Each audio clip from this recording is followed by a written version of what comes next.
Hello and welcome to another episode of C-Suite, a CEO Chat. Yes, and I am Shawanna Kennedy, your host, and I am super excited. You know, we go all across the globe to find CEOs that they're okay with being transparent. They're okay with being vulnerable to allow us to talk about the good, the bad, and the sometimes ugly of what it really means to have that heart to heart and that hard conversation about being a CEO. Well, this time we went to a young lady who she's been in the business for over 30 years. She has over 30 years of being a community journalist. She is a best-selling editor of adult and children's books. And there's a whole bunch more things because this lady is one lady that not only has the pen, but she also puts the pen and proof. So I'm excited for my next guest, and we're going to get Heather in here right now.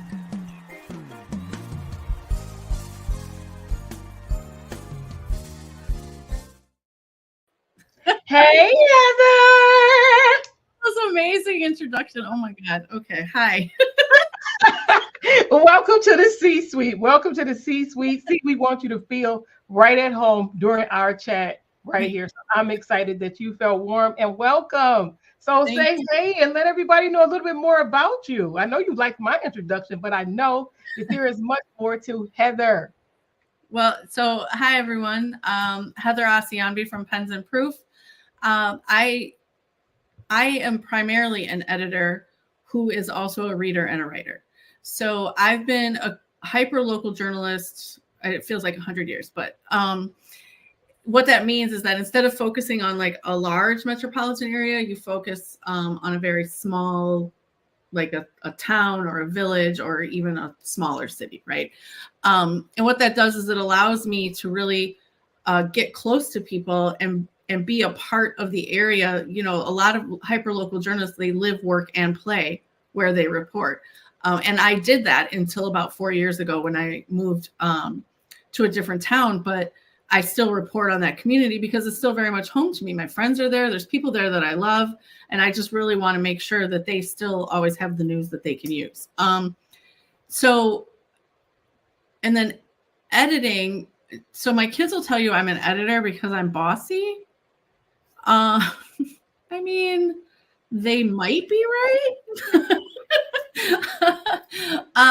But really what I love are stories. I'm a storyteller. I know you're a storyteller. So I always want to make sure that whatever stories are being told, that we're putting out the very best story, that every story takes readers on a journey, right? Like the person you are at the beginning of the book should not be the person you are at the end of the book. And so that's really why I do it. I really love it so much. So that's a good place where you said, I really like doing it. But is that like what led you down this journey? I know you love telling stories. There's storytellers everywhere. Matter of fact, we all have a story that we can tell. But then you went so far as to say, I'm going to make this my business.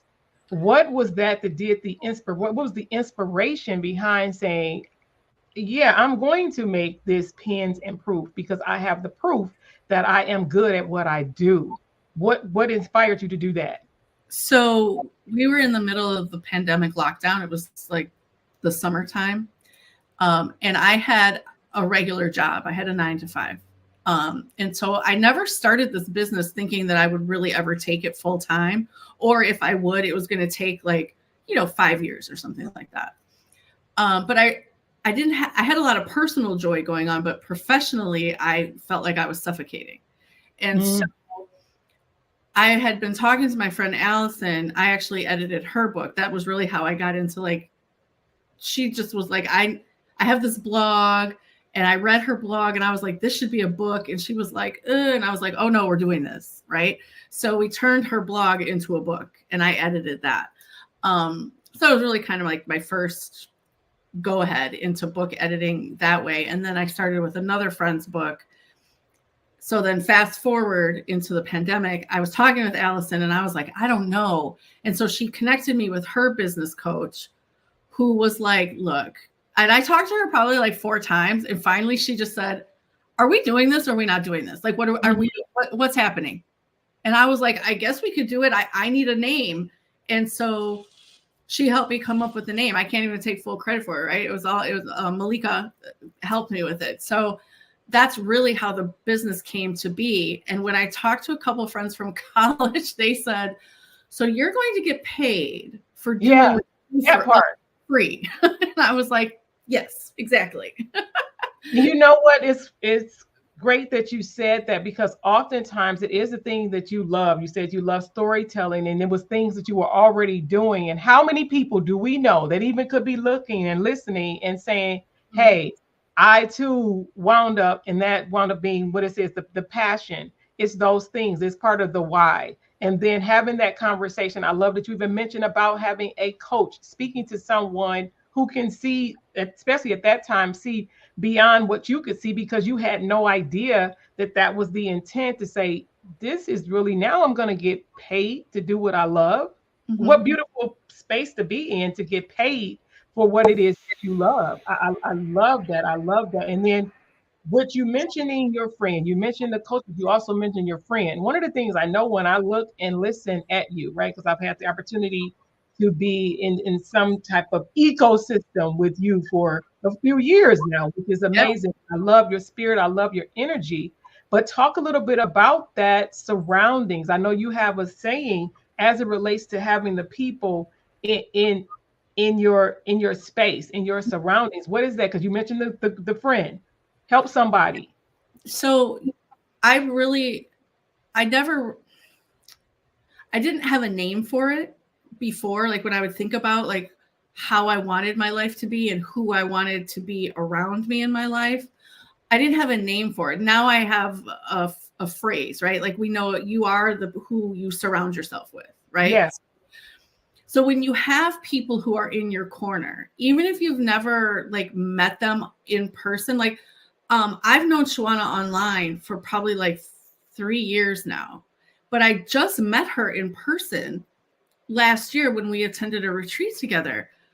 But she's been in my circle. She's been someone who, you know, in my surrounding. And so when you surround yourself with people, both in person, online, who give to you, and then you also give back to them, I mean, there's really no limit to the success that you can see, right? Because everybody has a different strength. Everybody has a different lived experience and business experience. They have different professional lives.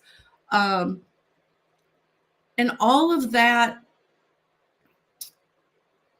comes together really to lift and support you because you are doing the same for them.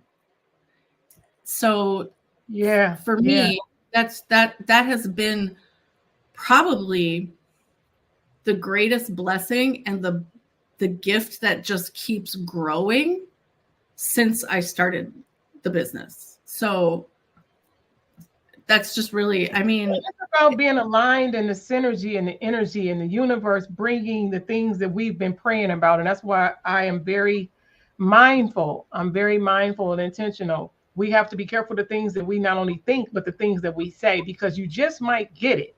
And it's like, are you really ready for the things that you think about, the things that you say that could lead you down this path? And in your case, you said, you know, surrounding yourself, having these people, the right people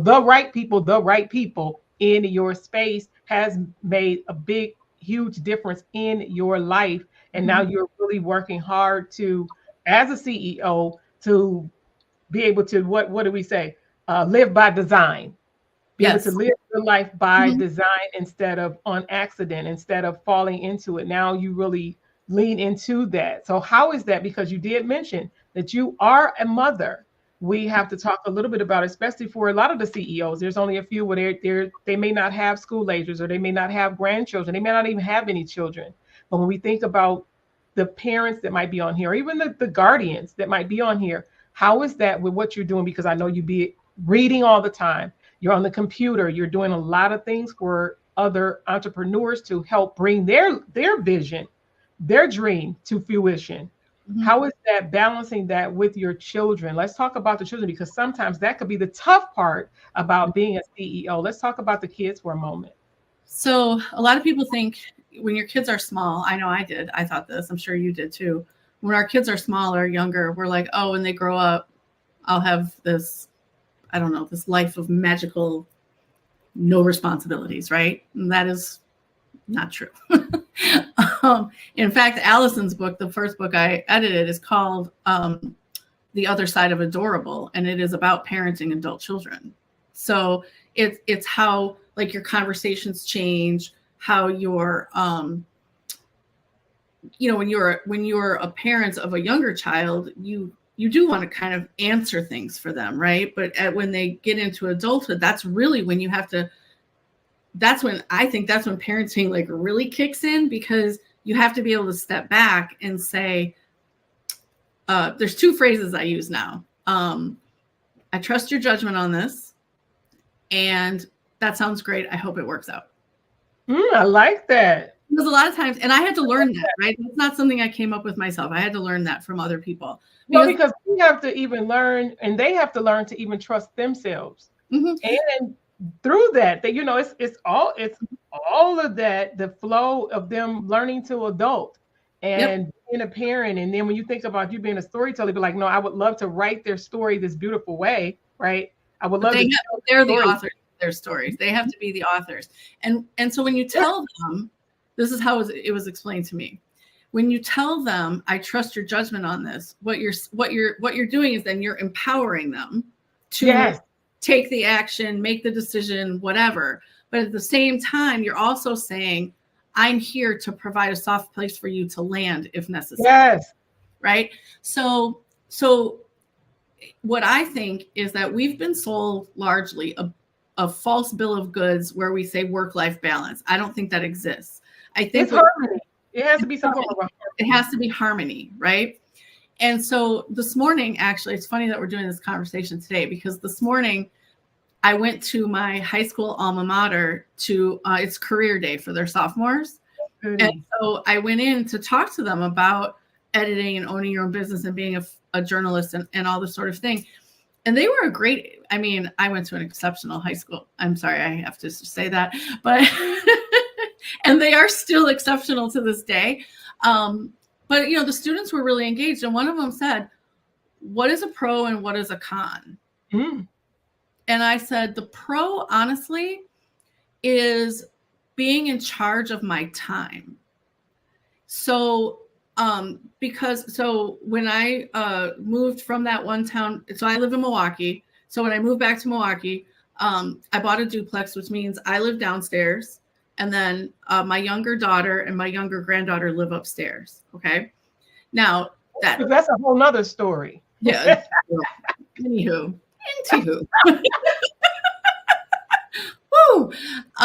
But what that means is that when they get home at 4:00, I can get up from the computer and I can go spend time. I can take my granddaughter to the park. A lot of times, Aldi's only a few blocks away. So if I need to run to the grocery store, I don't do it during the day. I purposely wait until they get home so that Zeta and I can walk to the grocery store together. And we have the best conversations on those walks. But if I worked in corporate America, I wouldn't have that flexibility. Yes. And I was so blessed and fortunate to go to Mexico for a month last year because I can work from anywhere. So I can pick up my computer and I can go anywhere in the world and work. So that is the biggest pro for me. And I said the con is that. Let's talk about what it can be when the con is sometimes that ugly. Yeah. So the con is that you're always needing to chase business. That's the con, right? And there's not the stability of a paycheck every 2 weeks or twice a month, whatever. That's the con. And so but I also, this is what I urge everybody, because I learned this last year. I had a clearing session with a money mindset coach last year. Jackie Vasquez. And if you look her up, she is the money mindset coach. She's amazing. But this is what she said to me. We're talking about money, and Shawanna and I can get into this maybe in a minute, but 2023 for me was extremely extraordinarily hard. And I knew it was hard when I was going through it, but now that like that it's over, you know, hindsight being 2020, I realized that 2023 had to be hard. It had to be hard personally and professionally. I came out of a 26-and-a-half-year marriage in 2019. And so all of 2020, 21, 22, those were adjustment years, I'm going to say, trying to get money in order and buy my house and really establish a life for me. But in 2023 that's when the transition really happened. And I had to shed this identity of who I was for so long. And I think I thought to myself that I had been doing that. But and maybe I was, but it was very superficial. And then in 2023 is when the proverbial, you know, hit the fan. And I really had to face the light that was shining in my eyes. I had to open my eyes and face it and really understand that the person I was for so many years was not the person I had to be going forward. And I could choose to be the Heather I want to be. I am choosing, I actively choose to be a different mom, to be a present grandparent, to put the work away at 4:00 or whatever, unless I have a call or something already pre-scheduled, and spend time with my granddaughter. I have that freedom now to accept a lunch date on the fly from a friend who might want to just get together for a quick bite, or to meet my mom for coffee. She just lives across town. You know, so the con really for the business part, and I know I really went off that rail, but the con is always that we have to find we always have to have clients coming through the door. And what I told the students this morning is that the con is that I didn't know. There was so much I didn't know that I didn't know when I started the business. I didn't have processes. I didn't have systems. I didn't have administration or operate. I had nothing in place. And so my consistency was very all over the place. And now that I understand more of what all of that means, how to actually, the business of running a business, I feel like I can show up more consistently in excellence for my clients. And I can consistently take advantage of opportunities like this with Shawanna to be more visible. I know that, you know, Shawanna says that all the time, and I am getting less, what's the word? Self-conscious. I'm getting less self-conscious about talking about my experience and how I got to where I am, and where I see myself going. Yeah, I love that. I love the transparency. I love the vulnerability. Just even listening at you and watching you grow, to have watched the things that you do in your business, the things that, you know, if I'm being honest, that you've seen grow in my own business. It's wonderful when we can pause to have these conversations. I mean, you know, and it's beneficial for you know, CEOs and potential CEOs that could be watching, to just really have this heart to heart, and sometimes listening at how hard it could be to be a CEO. But what you heard her say is that one thing that she loves it. She loves the freedom. She loves what it allowed her to be able to do with her children, with her granddaughter, with even her mother. And it's being able to have that harmony to make those choices. And then of course it's beyond the choice, it's the decision to say, I want this freedom in my life. It's like, yes, I made the choice, but then moving past the choice to the deciding that this is how I am choosing to live, and then blocking out the noise. As CEOs, we get not only just, you know, the things, it be things that you know come to our mind about the doubt of, like you said, making the ends meet, but then believing what we do is something that we're called to do. I say it often, and you're right. be seen, be heard, and increase the visibility, because it's about increasing the visibility because people need what we have. They need it. They're looking for it. They're wanting it. And sometimes they need us just to show up, to be a sign, even if they don't use our services, to be a sign that they too can do it. And that's what we have to. That's the whole purpose. If we're here, there is a purpose, there is a plan that is specifically designed for us as entrepreneurs. Some of us are graced to do it. Everybody is not called to be a CEO. You just need to be the chief operating officer in your own life, not even necessarily running a business. How about that? Part of this conversation is us choosing to be the chief empowerment officer, to empower ourselves. You said that, right? Thinking about when you think about kids and you want to empower people, you went to the school today. I applaud you, because those are the things that we're supposed to be doing. Yeah, and I think talk about it. No, so it's funny that you were like, we have to be the CEOs of our life, because I actually have a hoodie that says CEO of my life on it. It's like, for real. I do. I have that.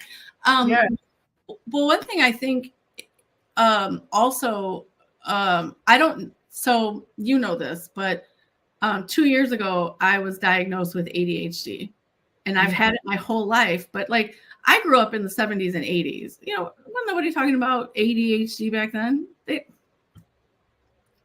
just didn't happen. Well, and I applaud you for saying that, because, I wanted to say it, and have the conversation, because there's not a lot of people, but you showing how you're able to move through your business and how you actually are leaning into learning to love that part of you and how you benefit from those things in that part of you. So talk about that. Yeah, help someone today that may be, have to deal with that. I know they would love to hear more about that, for sure. So the reason why I like being a reporter so much is because I'm actually super duper nosy, and I just like to ask a lot of questions and know a lot of things. Now, ADHD, that is something that is fairly like, that's common for people with ADHD. We want to know all the things. We don't necessarily have the brain space for all the things, but regardless, here we are. So I got I started therapy after I separated from my husband, now ex-husband. After we separated, I started going to therapy, and actually my therapist is the one who, I don't know, it's just a regular session, and she was asking me these questions, and she said, you know what, I don't think you're depressed, and I don't think you have anxiety. I think you have ADHD. And I was like, wait, what is happening? And so I went to a neuropsychologist, who are technically the only ones who are, I don't know if qualify is the right word, but anyway, that's who administers the test.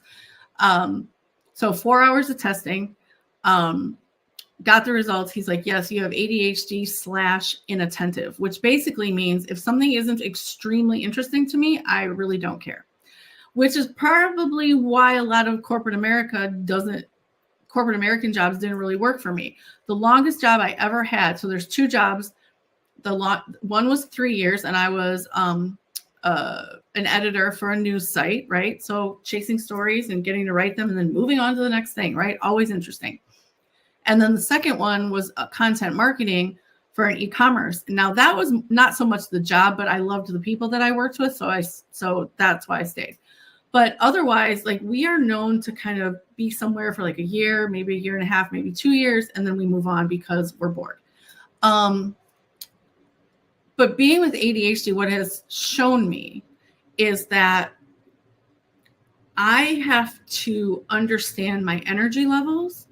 I have to work within those energy levels. Like, I know from, I don't know, let's just say from the time I get up to about 3 o'clock in the afternoon, I have energy. I'm creative. I have like creative in terms of like doing the editing work. Like, I can sit down and focus and get that done. But after that, it's kind of a mixed bag, right? So after 3 o'clock, that's another reason why it's not a terrible thing that my granddaughter gets home at like 4 o'clock in the afternoon, because by then I'm kind of shot anyway. But then, I can get a second wind around like 7, and then I could probably work for another couple of hours. It it is really hard for me at like 8:30 to be like, I am done, and I will put it away. I have to force myself to put it away so that I can get a good night's sleep and get up the next day and kind of do it all over again. I've also learned that when it comes to ADHD for me, consistency is out the window. I have to do things that are sustainable. So what does that look like? Well, that looks like I have a goal to exercise at least 5 days a week. That means I'm getting up with my friends at like, we get up at like dark 30. We go walk, and it's not like some like nice old lady stroll either. Like, we are moving. We can do 3.5 miles with stairs and hills in about 45 to 50 minutes, right? So we are really moving out. It means I started jogging again. I do have a gym membership, but I hate working out inside. So as long as I'm doing something that's outside, moving around, even yoga in the living room, that's what it means. But it doesn't mean the same thing all the time. It doesn't mean Monday, Wednesday, Friday, I'm jogging, Tuesday and Thursday, I'm walking, when Saturdays are for yoga. That's not what it looks like. It just has to be a sustainable plan. And I learned that from somebody on Instagram who broke it down this way. She wears a full face of makeup every day. So for her, she knows it's very important to take that makeup off before she goes to bed. Well, her consistent routine, her sustainable routine is to take the makeup off. Getting the makeup off is less important how she does it, because some nights that's going to look like a full 10-step skin routine. And other days it's just going to be makeup wipes. Either way, the makeup comes off and she's accomplished her goal. So I have incorporated kind of more of that. But also I'm starting to recognize when I get hyper focused on something that's not really germane to what I need to do. So like, I'm like just past the computer is my backyard, and I'm looking at it and I'm like, I really need to go rake all that grass up that I just mowed. But is that really helpful for me accomplishing my goals during the day? No, that's something that can wait till later, right? So you have to kind of recognize when your brain is like squirreling out like that and then come back. Oh, I can't hear you.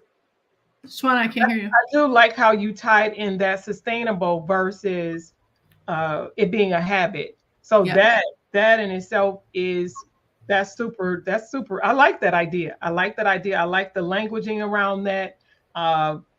I don't believe I have ADHD, but I know because of me being a creative, there are different thoughts that come in my head. So if I'm working on different projects, I'm the person that can have 10, 12, 20 tabs open because of how I may operate in different things, but I'm okay with that, right? I looked at all my tabs and I'm like, I grant myself grace with that, because it is what it is. And then I understand, depending on what I'm working on, like even now, us being here, I already knew that I had to have certain things shut down. I had to have it. It just had to be that way. So I like the sustainability versus even some things as it being a habit.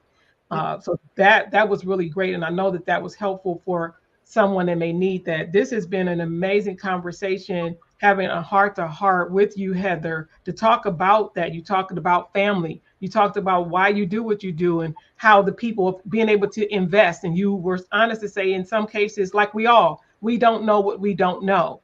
But then we think about being the chief operating officers, the chief empowerment officers, just, because God is everything to me, is saying I see him as the chief of my life, but it is then he still puts me in position to do what I do and to serve the people that I get to serve.